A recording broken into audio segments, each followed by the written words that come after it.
Welcome to Oregon Voters Digest, the program that brings forward the social and political issues that are important to people living here in the Pacific Northwest. And now, your host, Bruce Broussard. Welcome again to this segment of the Oregon Voters Digest. Again, I'm Bruce Broussard, your host there. And by the way, we got quite a show today, and tell you what, we're still celebrating Juneteenth. We're still celebrating Juneteenth. In fact, we just happen to have the chairperson that put this thing organized and whatever, and she's dressed for the occasion too. I really like this. I like the outfit that she has, but the whole idea is that it was a very important day, and it's and a lot of times, a lot of the folks really didn't understand the definition of that day, because it was just made a national holiday. Yes. A holiday by the Biden administration, and it was a very important moment. It's a very historical piece. Yes. It was a very historical piece.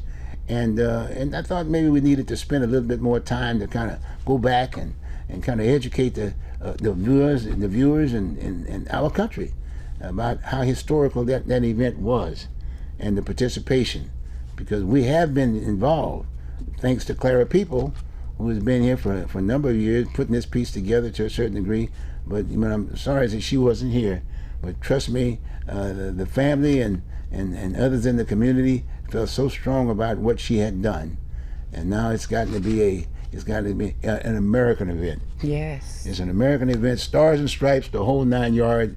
And so I thought maybe this would be a good opportunity to bring one of the people that are very, very responsible of putting this whole gathering together. Her name was Heather, and I worked with her for a couple of years now, and it's been just great, and I'm looking forward to continue to work with her, and because that's and that whole implementation about what my role was basically just citing the fact that the troops came in from the White House, so to speak, and the troops came in, and it's my job to just try to put some folks together, and I was with the Buffalo Soldiers and whatever, but the kids really would have been enjoying those horses. So this next time around, I'm going to do everything I can to get some horses in for the parade. Yes. I'm making that my point to tell you that today, okay? Okay, just start on it sooner. Okay, Heather. Well, look, Heather, we got you here, and I've done the talking up front here. Just give us a little update and the last parade, and talk a little bit, whatever you want to say, it's yours.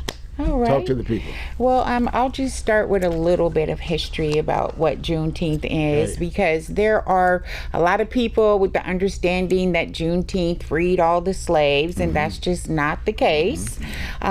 What did happen was, after President Lincoln gave his Gettysburg Address, giving the country 90 days to the Confederate States, a 90-day warning, letting them know that their slaves are going to be free.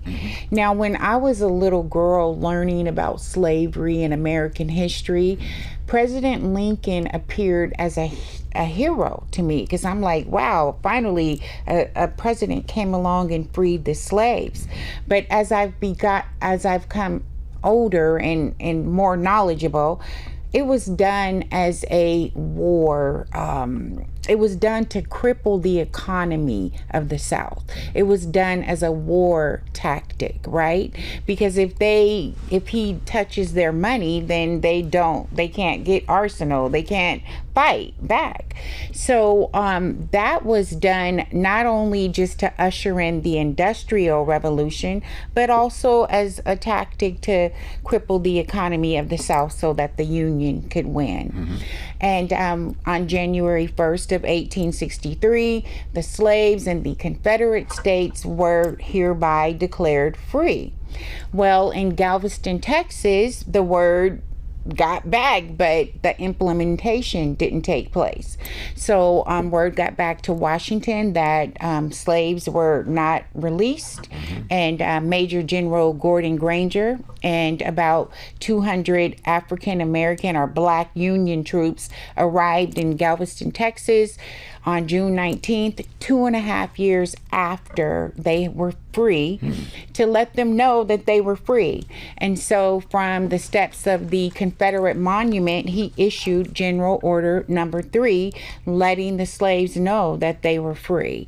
And so that freed the slaves in the Confederate held states. It wasn't until the 13th Amendment there was still slavery going on in 5 states: Maryland, Missouri, West Virginia, Michigan, and what was that for? 5th state? I'll come back to that. But there was still slavery. Lincoln allowed these states, these border states, to keep their slaves because they agreed to join the Union, but they were allowed to keep their slaves. And it wasn't until the 13th Amendment, which freed all of the slaves, was ratified December 6th of 1865, that all of the slaves in America, it's the 5th or the 6th, I'm sorry, where all of the slaves of America were free. So that's the true date of slavery being abolished in America. But we know that there's that clause in the 13th Amendment that says, except for servitude, except if there's a crime committed, they can go back into a servitude role. And we know that our population, our prison populations, are overwhelmingly full of Black Americans, because that clause, right, it allowed for our people, our ancestors to get arrested for just not having a job, which they were looking for work, but they couldn't find work. So that little clause that's left in the 13th Amendment, you know, I guess the forefathers put that in there so that, you know, there would be a means to get to control the Black population still, but not in a master slave role, but definitely within control of them. Like, you know, the prisons are the population of the prisons. They're out there picking cotton, you know, they were out there picking cotton. They were out there in the fields doing the work of slaves legally now because of that clause, right? Because they were put in prison. I was going to ask you, now, there was not a diversity situation. Were whites also included in those amendments? Well, I know the sharecropping thing. I mean, I know a little bit about the sharecropping aspect of it, and some things were happening, but I'm just thinking, was there? Well, you know, slave. There were some people that came from of no color, that came from other countries that were in servitude roles.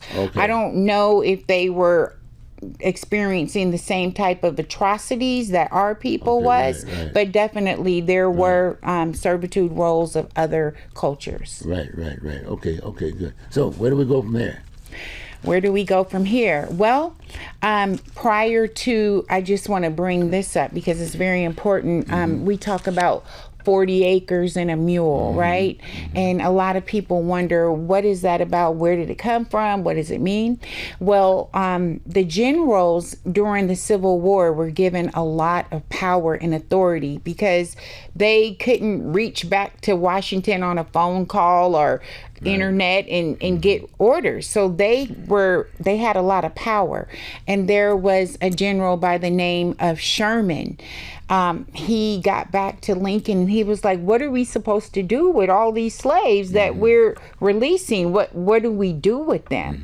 And so he met with a group of clergy, and I believe it was somewhere in Louisiana, and they agreed that they would take 400,000 parcels of land between these southern states and divide it into 400,000 acres of land and divided into 40 acres of parcel to give to the slaves.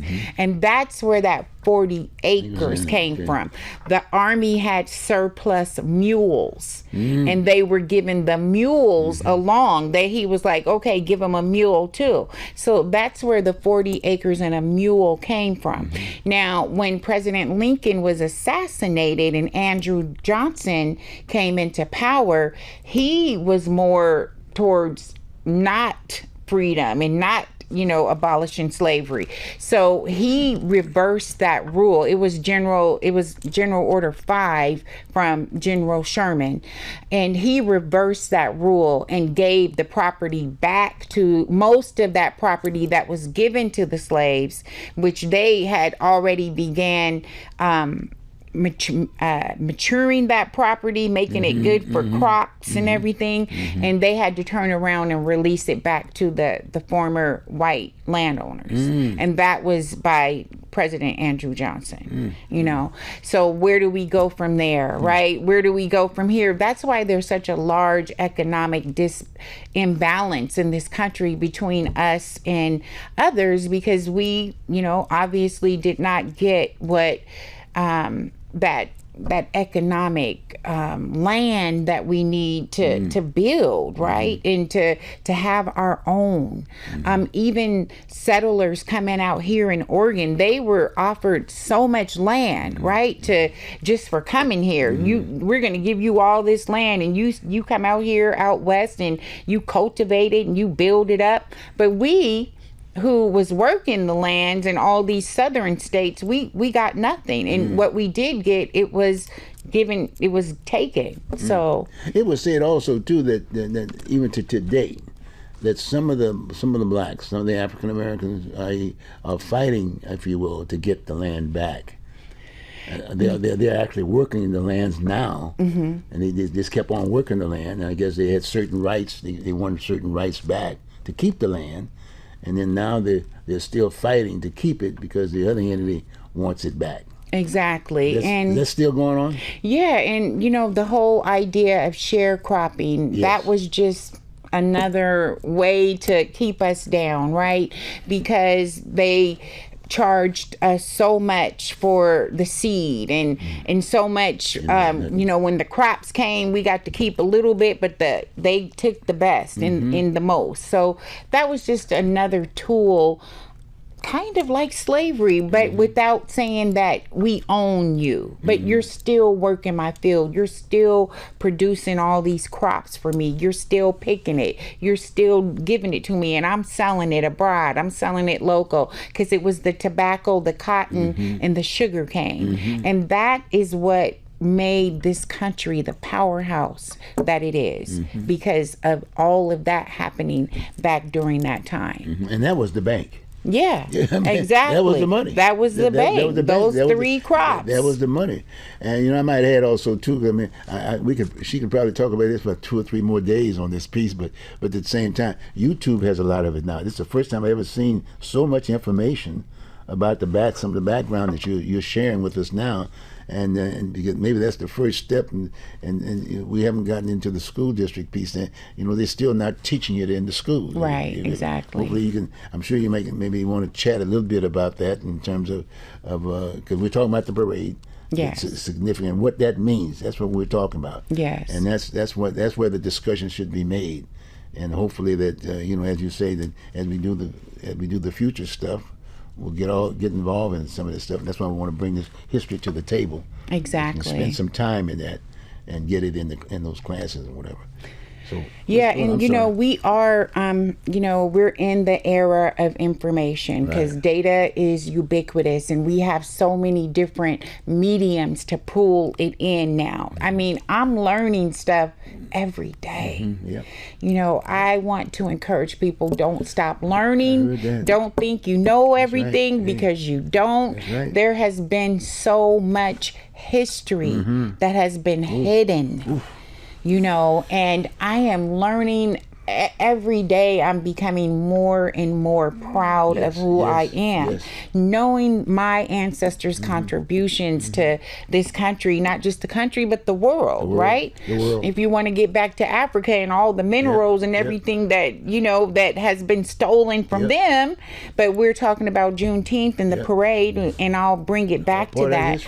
But absolutely, and I just really want people to understand that Juneteenth did not free the slaves. The 13th Amendment freed the slaves, and then once they were freed, they had to pass the 14th Amendment for equal protection under the law, right? Because, you know, they were getting killed, they were getting hung, lynched, everything was happening to them. So it was necessary for Congress to pass another law to keep us safe. However, we're still fighting. Right. So what I'm hearing, here, I'm liking what you're saying, because I too have been trying to get educated on this whole deal. I'm watching Tube every night on YouTube because it gives me that much time to do that, sit back and relax. I mean, you get some of it, and then you have to do it over and over.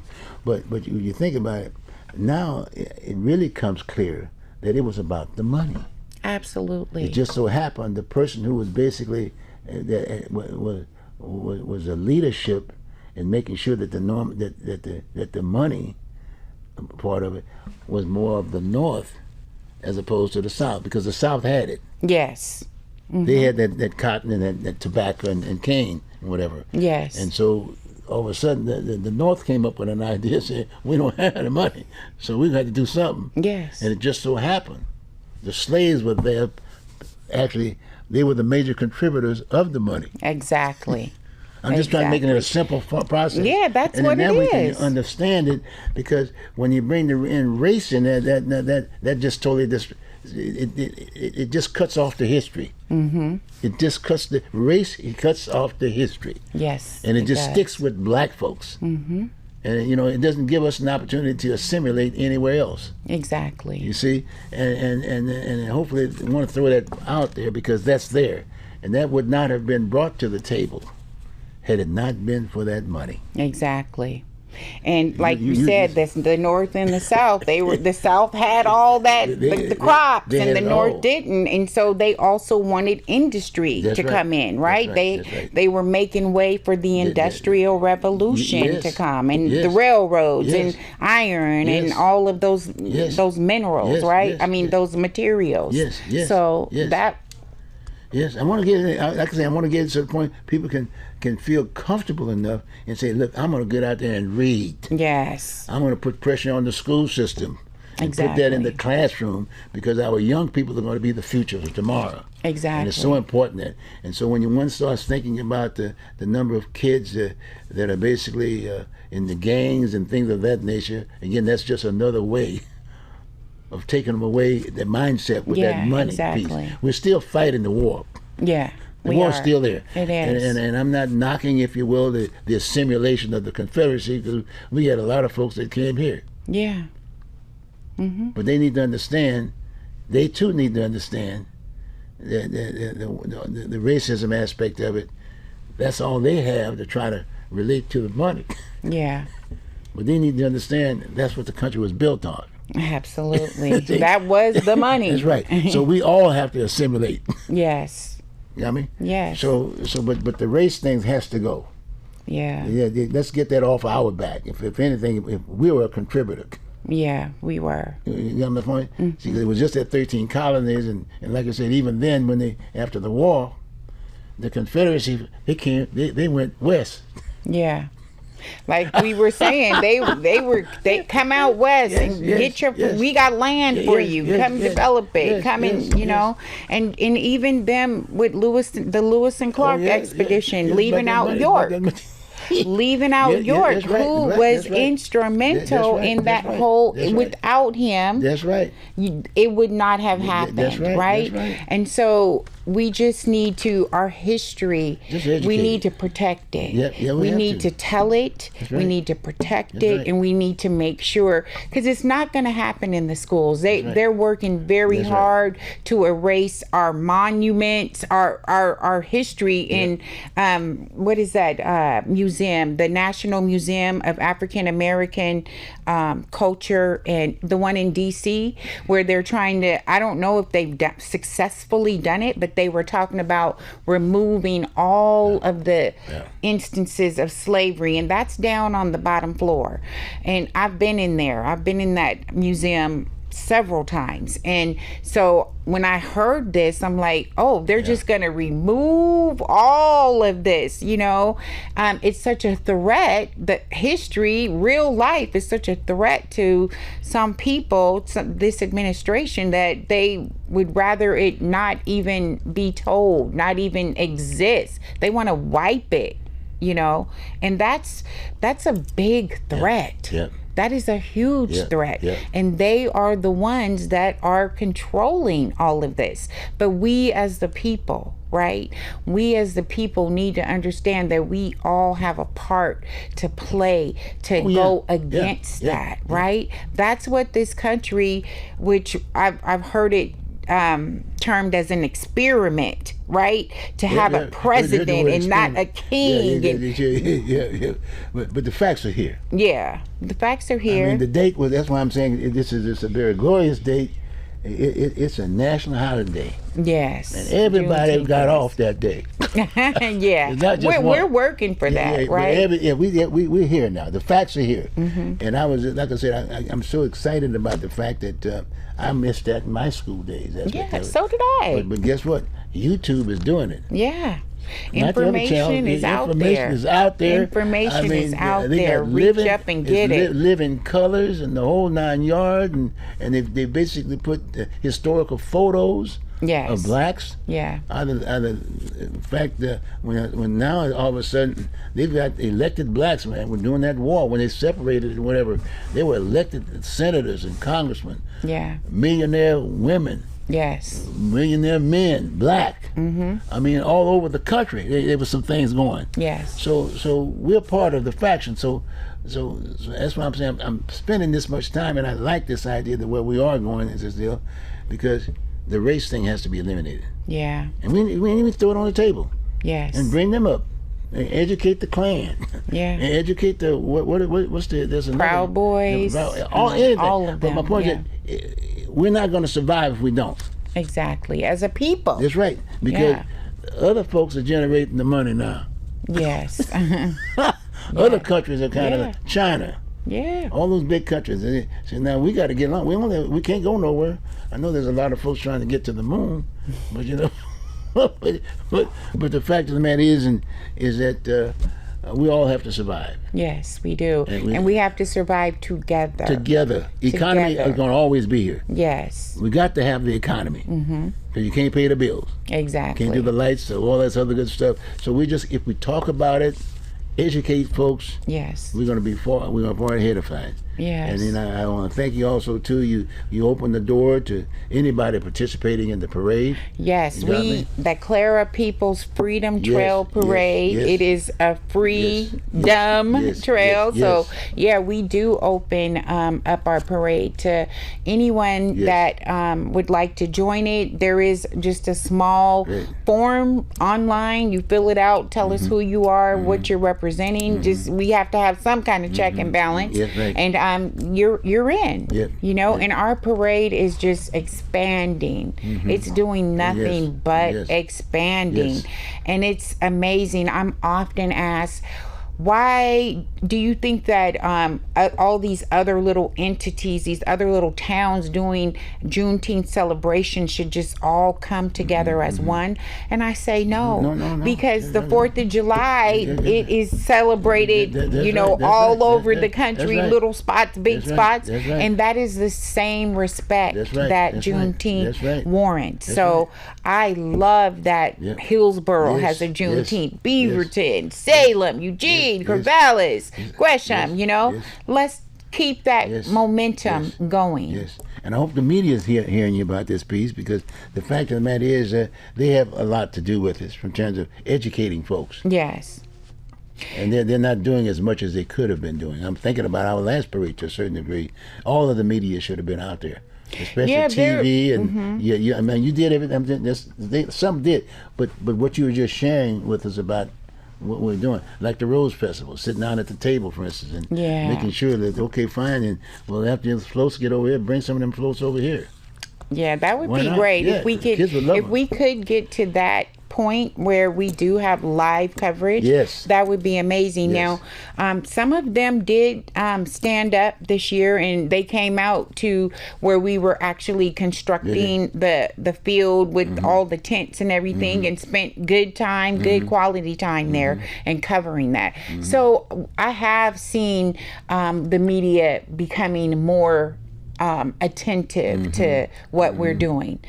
As the parade grows and they see so many different organizations taking part in it, that is piquing their interest. So they are, stepping up. And then I have my wonderful shows that I do every year. They always allow time on their platform for me to come and talk about our Juneteenth celebration, That'd be and I'm good. thankful to That's them. good. Well, maybe you need to put maybe a float for the Rose Festival parade, as just a little announcement. The fact of the matter, hey, look, by the way, after you get through here, you can do the Juneteenth parade, That would be, because it's a very significant piece. yes, it And is. keep some of those floats there, and horses and whatever, you know what I'm saying, and let them participate. Yes, that would be great. You know what I mean? We And would just- like to get Yeah, there. And then I'm thinking about the other thing about Clara. Poor Clara. One thing that a lot of folks they don't know that much. She fed the state, the country. Oh yeah, she was the first She was- Meals on Wheels. You talk about Meals on Wheels. She was a pioneer with Meals on Wheels. She would collect food from different organizations across the state, put it in her big old Cadillac trunk. Yes. Pull Oh, yes. up to Oh, yes. neighborhoods and Oh, say, yes. "Come and get it." So that is And pioneering. she fed everybody. Yeah, it didn't matter. It's kind of interesting. You make that point. I'm throwing that back out to you for the group. The fact of the matter is, when I was early on, when it was in the Buffalo Soldier, when I was president of the Buffalo Soldier aspect of it, right off of Marine Drive, you see, they had the food bank. That was Clara, Okay. but they didn't call it Clara. Oh, okay. It should have been People's Food Bank. Yeah, it should And have. She was instrumental in it's that. very instrumental, and I'm just throwing it out to you that maybe that's another thing you might be. Yeah, able to maybe do. that's something we can pick up. Yeah. We can pick up. And, You gonna keep me busy. no, you tough. We gotta stay busy You though. gotta stay busy. We have to stay We have busy. to stay busy. Yeah. We're talking about a simulation Yes. and getting the word race. I mean, everybody. Hey, we got some problems. Mm-hmm. They got a lot of poor folks right here, all colors, Yes. big time. Mm-hmm. And in all due respect, the state of Oregon is more white than they are black. That's for sure. Yeah, for sure. But a lot of times that race situation is the problems is the blacks. They need the food and all this, that, and the other. But we just need to talk about our issues across the board. Exactly. Okay? But anyway, I want to make sure I throw that out to you about the People's Food Bank. Yeah, because she was a she was pioneer with Meals on Wheels. And I know you could talk to those folks, that board, with no problem. Okay. That'd be a good deal to do. It would a be. good situation aspect of it. Well, let's see. What was the other thing I was thinking? What are you going to do next year? You got some any little other goodies you're going to be throwing at the table? Yeah, well, I'm currently on the Gresham Barlow School Board, school district school board. Oh, school And board. How long so, you been in that? It's been a little over a year, little coming over a up year. on my year anniversary, and it's been amazing. Really? Just being on the school board has given me visibility into the fact that a quality education doesn't begin the first day of kindergarten. It begins in the community. It begins with public safety. It begins with local economic opportunities, wage earning family economic opportunities. It begins with housing solutions, right? Because I'm very concerned about education, and that's a reason why I joined the school board, to make sure that my voice and people like me, our voices are counted and heard. And being on the school board let me understand that, gave me the visibility that it's not the first day of kindergarten that guarantees a quality education. It's what is happening in the community. Like what? The public safety, to know that the streets are safe. First of all, that we have enough firemen. We have enough police officers to make sure that the city and the community is safe. It starts with the economy, the local economy. We have enough entrepreneurs in the local economy earning family wages that can take care of their families. We have a environment that is going to bring in larger corporations to, set up business there and give jobs to our community.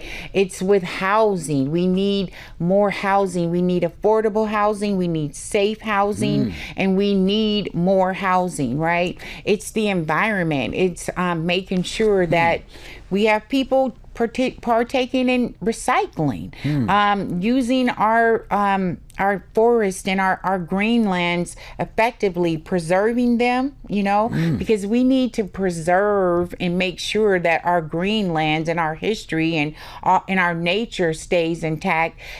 At the same time, we need areas where we can build more housing and affordable housing, programs that allow people to stay in their homes.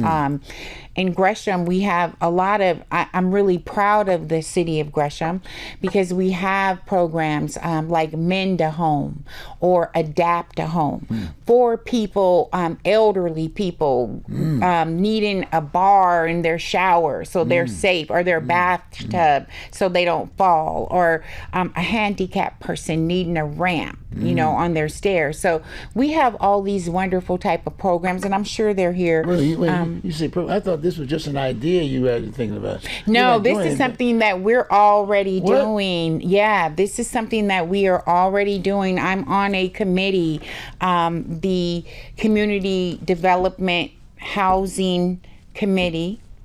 Community Development and Housing Committee, and we get a grant from HUD, and different nonprofits can request that money and do all these amazing things to help. You're doing things. Yes, to help people stay in their homes. We have a program that helps with tenant-based rental assistance when a family might get down on their luck and, we don't want them to lose their housing. So we have funding to keep people in their home, to make their homes more adaptable for them to stay in it. So we want the elderly to stay in their homes where they're comfortable being as long as they want to. Wow. And whatever it takes for us to make that happen, we have programs to help with that. Well, the next door neighbor is Portland, and there's a big home. So you got a homeless problem too. I know you got a homeless problem. We do not. I'm proud. No, Heather. No. I don't. I am proud. Not Gresham. Gresham, the city of Gresham. Let me tell you, I grew up here in Portland, Oregon. I left for about 12 years and I came back and it was a homeless crisis, right? Yes. And I'm like, wow, what happened to my beautiful city, right? And so 3 years ago, we went outside of the city of Portland into Gresham, and you can drive around Gresham. You're not going to see tents. You're not going to see homeless people. The city of Gresham have been very vigilant with making sure that there is housing, making sure that our communities and our streets stay safe of tents and the things that homeless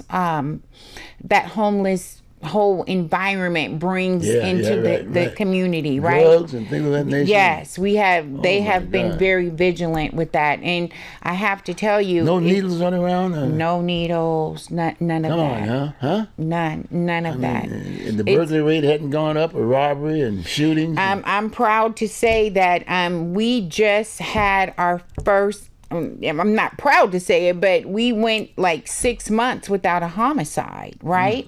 And that is because the city of Gresham passed a public safety levy, which brought on more police officers and more firemen. And I was appointed by the city of Gresham to be on this committee, and I'm the chair of this committee. So I work close with the fire chief and the police chief and make sure that our committee is there to ensure the property taxes that the homeowners are incurring to pay for this levy for these extra officers and firemen, that it's being allocated to those purposes specifically. What? Yes. Jesus Christ. So now you're the mayor of Gresham? No. No, I'm working on 4 different committees though, because I'm very I know you're a very active person. yeah, and I'm very invested in community, just community as a whole. Yes, right. I want everyone in the community to succeed, right? So I've been talking to small business owners, making sure that when they went to apply for a business license, it's not some unnecessary barriers there. And I'm happy to report that the ones I have spoke to, they were like, no, it was pretty much a smooth, seamless process. So Gresham is doing some really great things. Some really great things. We got a large, the Subaru manufacturer, the car manufacturer, to come and build up this large area where they have a production out there where they're storing, I think they're storing a lot of vehicles there. So Gresham is we're the 4th largest city in Oregon, and we're small enough to get things done and large enough to matter. Wow. So, wow, that's awesome. Yeah. Wow. And you're a school board member. I'm school board, and I am running for Gresham City Council. Now I understand the relationship. Position now. That's too. why you're sitting here. Yes, That's why you're yes, sitting here. to talk Because about in all my due respect, you need to candidacy. because first you got an education lane. Yes. You've done the job, and so by now, by getting into the city situation, now you're in that lane. Yes. And there are issues there, but my point is that that's the logical step to normally Progression, exactly. It makes a lot of sense, aspect of it. Oh, this is great. I mean, since you're abutting the Portland area, it's just I'm telling you point blank, you're going to be an asset of mine, because I'm going to be looking at Gresham. Yes. And I'm running for district number 2 Congratulations, for the county. yes. For the county, I've been there before in terms of running aspect of it, but we've had some major problems here. We need to make some changes, but I'm not at the table, but I'm at this table. Yes. So I've been discussing the issues, so now it's time for me to go on and do a serious run aspect of it. And then hopefully I'll be able to get the candidates, or any candidate running, including myself, that wants to run for that position. I'm inviting them to come here to tell us kind of your story, just like your story. Yes. To tell the people what it is, because now it would have impact on Gresham if it wasn't individuals like yourself to make sure that it didn't. But it could work with Gresham. In many ways. Because I feel that leadership should be transparent. Yes. It should be collaborative, Yes. and it should be responsive, and work to better the needs of everyone that calls Gresham home. Yes. And I want to be that person that is in that role, making sure that all the decisions that are happening is for the entire community, that we're listening to the community. As a matter of fact, with the school board, with the budget being cut so much by $10 million, our superintendent and her staff decided to cut elementary music. Now, the community is up in arms about that, right? Oh, yeah. Now, cuts have to be made, right? But I'm looking at ways like, how can we save music, right? What are some other things that we could do to save the music program? And there is I found a strategic stability bridge to save it for at least a year, to stabilize it while we could figure out as the board, what can we do to keep it going? Because music is a part of a quality education. And that's a communication piece, that music aspect of it. And and I, since, my board is not on board with me, but I'm listening to the community, because that's what I promised my voters that I would do, who elected me onto the school board, that their voice matters to me. And me personally, I enjoyed music in elementary school. It is a part of a quality education. Right. Now, there are some things that are being offered, but it's not the same to have a music program taught by a professional, someone that's college educated and knows how to deal with students, not just somebody coming as a music liaison. We need to keep teachers teaching, whether it's a music teacher or whatever type of teacher, math teacher. And so I'm with the community on that. I'm learning the ins and outs of having allies on the board with you, and so it's been a wonderful experience. But it did give me visibility to understand that a quality education doesn't start with the first day of kindergarten. Well, from it Portland, starts in the I'm community. gonna give you something. All right. I'm gonna give you some money, and I'm gonna talk to that communication and say that school piece. Remember former Mayor Bud Clark? Yes, I do.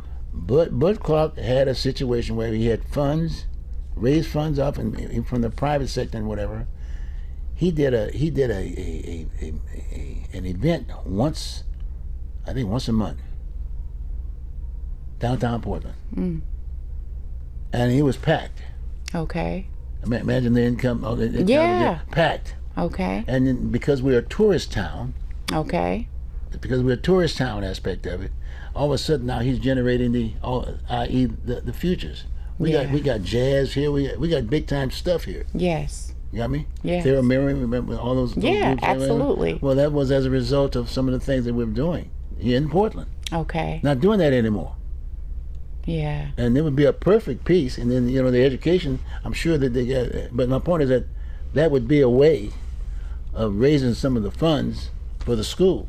Yeah, there are ways. There are ways. Yeah. He was the mayor, see, so yeah. Maybe you need to, you when are you running for Congress? There are ways, right? Ways, yes. And it's people that are in these positions need to be more flexible. Yes. They need to think outside of the box. Yes. You know, they need to look at sometimes the impediment is the way through. Whatever is blocking, instead of trying to go around it, you go through it. So and there was this great philosopher that's his motto. Sometimes the very impediment is the way through. And so people need to start thinking differently. Like, we can't continue with the status quo. We are not a status quo country. That's right.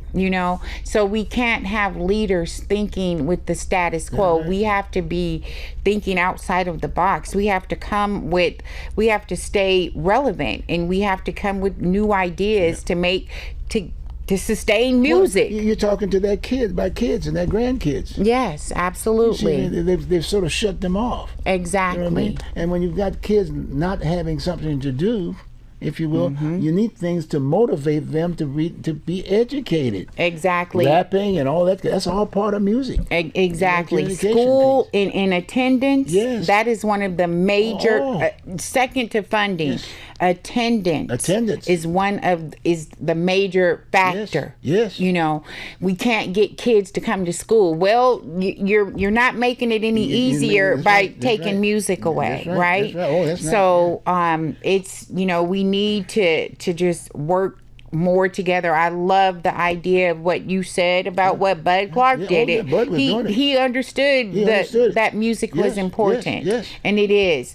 And so as a person on the school board, I am going to ask the district, the superintendent, to do a report 3 years from now, and let's see how these the test scores and our Right, children's right. how they're paying Yes, attention in yes, class. Is yes. there going to be Yes. are they degrading Yes, because yes. they're not getting that music, yes. that avenue to be Yes, creative and to exactly, release? exactly. So that's one thing that I Yes. want to charge the superintendent and Yes. her staff Yes. to start to track that, Yes. starting with school year 26-27, Mm-hmm. and see, are we in a worse position now because we decided to cut music, you know, and unfortunately I feel that's going to be the case. But no, I think he had the right idea. Yeah. Because he was going to add to that. Imagine a lot of the young people who dropped their guns and picked up a horn. Exactly. Or dropped Drums, their- or guitar, rapping. Put rapping in yes, there. That's part of singing. it. Singing. Yes. The whole gamut aspect of it. And then now you talk about a controlled environment. Yes, So, exactly. so then any of the folks that want to come there, public safety aspect, won't be carrying and this, that, and the other. Exactly. You know what I'm saying? Yeah. And you'll be able to educate. Sometimes you'll be able to get folks to come up and tell them what's on their mind routine. Yes. You know, it's just, Exactly. and the drugs, you can talk about that stuff once you got them in that environment. Exactly. You know what I mean? Yeah. Hey, if you want to get a horn over here, you just can't do this anymore because it affects the heart. You know, okay, the physical deal or whatever. But that's where his head was. Yeah, and that was a great place for it to be. That was his head was, you know. And then I think about the whole issue with reference to all of the food carts and stuff. See, so if you had something carved out, you don't want them to affect the restaurants and stuff. Right. You just want the food start just during that particular time, the event, during the Okay. daylight hours, Yes. Yes. not night, right? Yeah. Yes, But yeah, I anyway, got you. it's just something to throw at the table because since you made mention about the fact that's another way of responding to a budget cut. Yes. Look at it. Exactly. There has to be What a are reason. ways Yeah, that what are the we ways? can? What are ways? And go back in time. This is what we were doing then, and now are we progressing? Or did we not progress? Rather than throw it out, if it had an impact on kids and their futures and their education, keep it. Oh, I'm telling you, we at our budget meetings, Yes. the whole community was turning out. Really? The whole community, children, parents, teachers, all speaking on behalf of retaining music. Oh. It means so much to that community. It means so much to me. And I'm not to say that it doesn't mean much to the superintendent and the Right, staff right, and the right, other right, board right. members. I respect the fact that cuts have to be made. Right. However, I that's also a- respect the fact that we need to work harder, smarter, to understand what can we do to Yes. keep it, Yes, to yes, fund yes, it. yes, yes. So, Well, maybe Mayor, our present mayor over here in Portland, Mayor Wilson, will kind of listen to this conversation that we're having. See what I'm saying? And you know, maybe putting that thing back in place that Bud had put together, this music piece. You know what I mean? Because we're considered to be a jazz city. absolutely. But- I'm on the board of PDX Jazz, You so know what I'm saying? we are definitely a jazz city. And see, and a lot of times what's happening is a lot of those clubs are closing. Yeah. You got to find a way to keep things going. A lot of these guys are they're playing. They don't have the medical. They don't have the insurances and things of that nature. Well, hey, get the kids involved. Yeah, for sure. You can do it that way. Get together with the school system, and then maybe you tax them a little bit more to put it back at the table for the kids. Well, Wanna that's be the exactly future. what PDX Jazz is doing. They have a program called Jazz in the Schools. Oh, okay. And they have it out in Hillsborough. They have it in the Albina district now. Yes. And they're also coming out to Gresham as a result of me making that connection. Yes. And so, yeah, it's necessary. makes sense. We need community partnerships. Yes. We need community partnerships. Yes. We need parents that Yes. that want to step up and do a little bit more. We Yes. need local businesses. Yes. It's very important that Yes. our local businesses Oh, are very much so. thriving. Yes, ma'am, that's In right. Gresham, I'm 3.5 years new there, and I drive around and I see abandoned storefronts, and I'm Yes. like, what happened to the Yeah, right, business? right. And COVID, you know, Oh, yeah. the Everybody world, did. we Yep, went yep, through yep, COVID, we did, yep. and some companies didn't come Yep. back, but we need to not let that be the right, reason. that's right. We have to come That's away right, from that's that, right, right? that's right, that's And right. we have to do and invest and attract and make it easy for people to become entrepreneurs, That's right. the ones that want to, right. you know. So that's another concern of mine, that as a city council person, I want to understand what business was here, where is it, what happened, how can we get it back, right? So that's Tell me, another thing. another point. Well, how's VocEd over there with you guys? The school? Vocational ed, that was one of my platforms that I ran yeah, on. did you?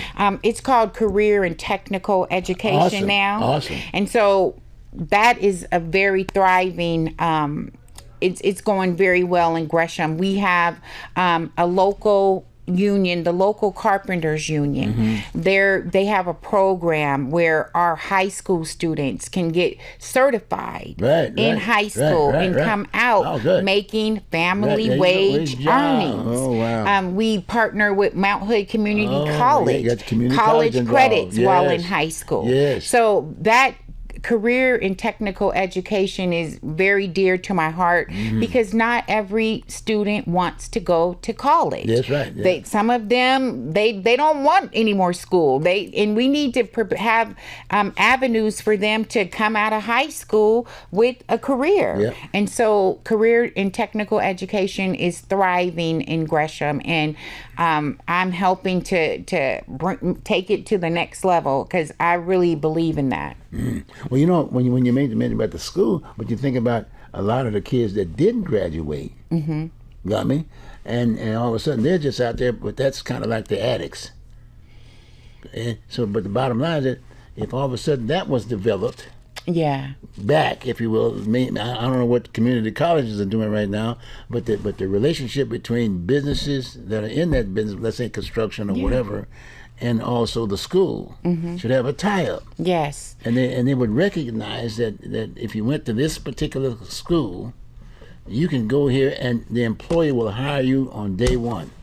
And that is exactly what I brought Cola's Construction and the Cola's, yeah. superintendent and the staff, our CTE director, Right. making that bridge, Yes. connecting that Is that right? bridge, because that's exactly what you're saying is correct. Yeah, it just makes good sense. Kids are not coming to school because they're bored. They don't like what they're being taught. But put a hammer in their hand. Put something a tool that plumber, a snake in their hand. They're eager. You know, we'll do anything. Yeah, You know, they want to. You know, we all went that. We came up that way. We did. We had home cut ec it and off. we had That's right. what was the shop? Yes, We had shop, shop yep. and home ec. I went through VocEd. Yeah. Okay. I went through VocEd. In fact, when I was in high school, I went a trip to Dearborn, Michigan, and met the chairman of the Ford Motor Company. Wow. I made a chafing dish out of aluminum, and I was one of the first. Right. And I went all the way up there, free trip, the whole 9 yards. Great. That's That is, right. yeah. VocEd. And that's the kind, CTE, Job Corps, all of that. I not doing believe that. Job Corps is still going on. And in Gresham, we have a Ray Academy where kids that did drop out of high school, Right. that they can come back Yes. and finish Yes. and, you know, Yes. and get that extra help that they Yes. need. Yes. So, you know, we have got to make sure that we have our children educated. Well, that other point, real quick, on that same note, those kids, like you said, that didn't graduate or this, that, and the other, but they're older, got me? Mm-hmm. They went out and got that money, that student loan, and going to community college. Now, what about those kids? They're available. They can't pay those loans off. Exactly. They Yeah. need to go back to the community college, if you will. Yes. Pick up that high school diploma. They can do that. Yes. Pick up the high school diploma, and then they can get that other 2-year college deal. Then they can say, "Hey, I'm a college graduate." And I'm a There you participating go. And I'm family paying- wage that's right. earning That's right. And I'm supporting resident my in this family, and I'm community. paying my bills. Yes, I'm across the buying a board. home. I'm doing all And these that needs things. to be said to them on an ongoing basis. Yes. Yes. And we're not doing that. And that's what we need to do That's more what of. we need to do more of it. Exactly. That's why we're so glad to have you on the show, and so glad that we're part and parcel whatever we have to do to Yes. help you get that word out. Yeah. And I just want the regular citizen to know Yes. that, you know, run for office. Yes. Don't sit Yes. back. Don't Yes. think it's not attainable. Yes. Run for office. Yes. You know, Yes. that's how we make change. Yes, right. That's That's right. how we That's make right. change. That's right. We can't just be out in the streets. That's We right. got to take them seats. That's right. That's right. Everybody has a lane. Yes. Everyone has a No lane. matter how small you are, everybody has a lane. Yes. And all we have to do is just reach out to them. Yes. Because we know what their lanes are, whether they've been in jail or whether this or that, or what, we all have lanes. Yes. You got me? I do. And we need to all work as community. We do. So we need community persons as running for office for a change. Yeah. We need Because to those get are those seats. We need gotta get people those- in the we community gotta to get those that's seats. right. With a resume. Yes. With the resume. With a resume. Yes. So don't just come up there with this. You got to have a resume to a certain degree, Yeah. and some future from the standpoint you see the light. Yeah. You're working towards. You're working towards You're it. working towards. it, and so it's important. So that's why it's so important now in this time, Yeah. and that's why it's so neat, because Portland was kind of like the jewel of Oregon, so to speak. I mean, this was it. This was the living room, if you will, of Oregon, if you will.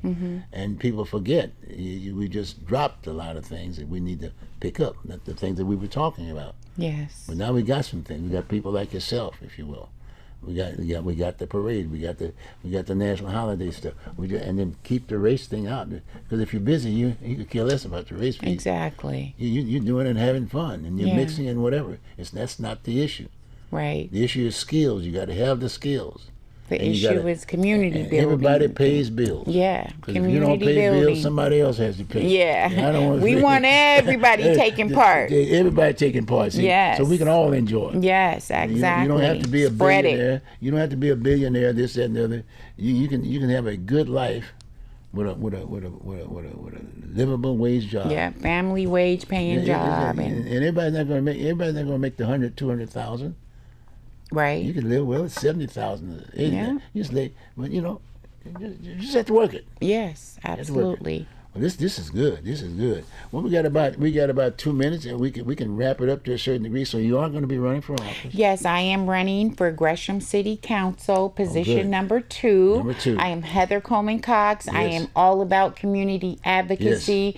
I am all about making sure that every person that calls the city of Gresham home, fighting for that person and making sure that we have a safe community, that we have enough firemen, police officers, that we have enough local entrepreneurs, that we have housing available. So that's why I'm there, to make sure that our leadership is transparent, collaborative, and responsive. I'm gonna throw another little idea for you while since you're here and you're eager for to listen. You're listening. Yes. You're a good listener. And like we say about public safety aspect of it, now they're talking about the budget for police aspect of it. And normally that's a big bucket. Some of these guys from Portland, for instance, you can start off at $80,000 or whatever. But the fact that's pretty high. It You know, is that's pretty high. And then the training time is long or whatever. Well, the other thing is consider it. We have every state in the union has a state militia Okay. made up of citizens. It's called the National Guard. Okay. You got me? And my point is that I don't know why we just can't sit at the table and talk about the possibility of using them when you need them. It sounds smart to me. They're neighbors, the whole 9 yards. You can basically hire the same people that are living in those neighborhoods. Yes, absolutely. See what I'm saying? And it would save quite a bit of money.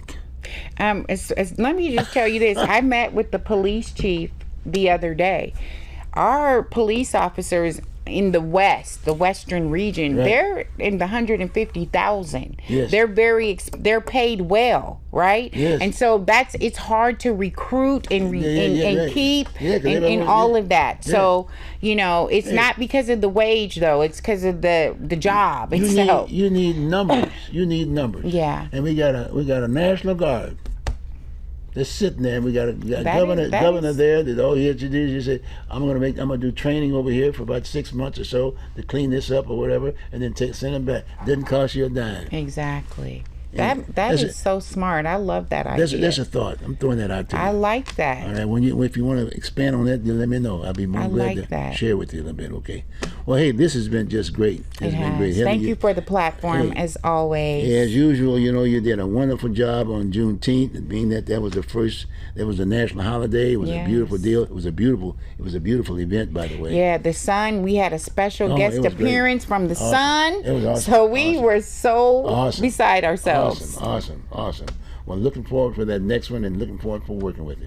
In fact, when I'm sitting on that county, you got a good contact All with right. the county. I'll be there with you. Thank We you. got a deal. Okay. And you tell those kids I said hi. I sure will. Okay, sounds good. Folks, have a good one. Talk to you later. See you next week. Well, did you enjoy that, buddy? I did. All right, Thank see, you. Now you got the show. Thank We you. bring a tape. I'll But get you it. know what? get I it, would baby. like to see if I could get a small business owner on here with me to Yeah, talk with get us. Anytime. When can you do it? Someone, maybe even a police officer Yeah, or oh, a I definitely fireman. would like that. Okay. I definitely would like that. Okay. And do me a favor. Think about what we just talked about, the public safety. That's huge. Well, I think the Those National guys are- Guard, that would be amazing. I See- wish I just met with the police chief. Yes, I yes. just met with him, those and he guys are told making- me how hard it is. They're making too much money.